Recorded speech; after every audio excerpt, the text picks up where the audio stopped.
নবী করিম সাল্লাল্লাহু আলাইহি সাল্লাম বলেছেন, সাহাবীদের সাথে একবার যাচ্ছিলেন উনি কোথাও, তো এক জায়গায় এরকম জটলা পেকে গেছে, জটলা পাকা দেখে নবী সাল্লাল্লাহু আলাইহি সাল্লাম জিজ্ঞাসা করলেন, কি হচ্ছে এখানে? বললেন যে ইয়া রাসূলুল্লাহ, এখানে কুস্তি চলতেছে, এক বীর মারাত্মক শক্তি, তার সাথে কেউ পারতেছে না, যে আসতেছে একটার পর একটা সবগুলারে কাট করে ফেলা দিচ্ছে, তার সামনে কেউ পারতেছে।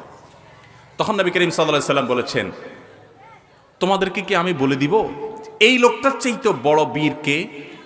এ তো বাহাদুর খুব, এর চাইতে বড় বীর, এর চাইতে বড় শক্তিশালী মানুষটাকে জানো? সাহাবীরা বলেন, ইয়া রাসূলুল্লাহ, অবশ্যই বলেন, এর চাইতে আবার শক্তিশালী মানুষকে আমরা তো জীবনে দেখি নাই, কে সে? তো নবী সাল্লাল্লাহু আলাইহি সাল্লাম বলেছেন, আসো তার সাথে পরিচয় করাই। এই লোকটা যে অনেক বেশি শক্তিশালী, সে অনেক বড় কুস্তিগীর, সে সব মানুষকে কুপকাত করে দিচ্ছে।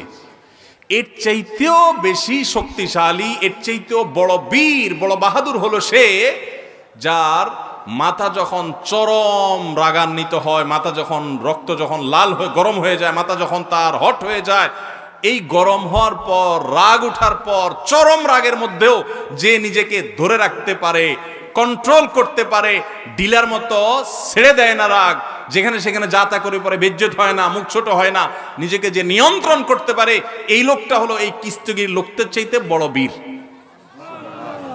ভাইরা আমার, অনেক লোক আছে দেখবেন রাগের সময় ডাইরেক্ট হয়ে যায়, আছে না? ডাইরেক্ট হওয়া বুঝেন কি? মুখ দিয়ে যা আসে তা ছেড়ে দিস, হাত দিয়ে যা আছে ভেঙে ছেড়ে দিছে। এরপর জিজ্ঞেস করেন, ভাই এটা কোনো কাজ করলেন? মাথা যখন ঠান্ডা হয় তখন যদি জিজ্ঞেস করে, ভাই এটা কোনো কাজ করলেন? পাপের বয়সী লোকটা গায়ে হাত দিলেন, এভাবে মুখ খারাপ করলেন, আপনি এটা শিক্ষিত মানুষ ভাই, এভাবে আপনি এই জিনিসটা ভাঙচুর করলেন, জিনিসটা কি দোষ ছিল ভাই? যখন জিজ্ঞেস করবেন তখন কি বলবে? আর এসব বলুন, আমার মাথা ঠিক আছিল না।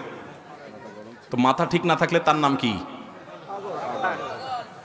তার তো হসপিটালে থাকা উচিত। লজ্জাও হয় না যে সে আবার বলতেছে মাথা ঠিক আছিল না। মাথা ঠিক আছিল না মানে তুমি তো পাগল ছিলে, এটা বলো যে আমি মেন্টাল।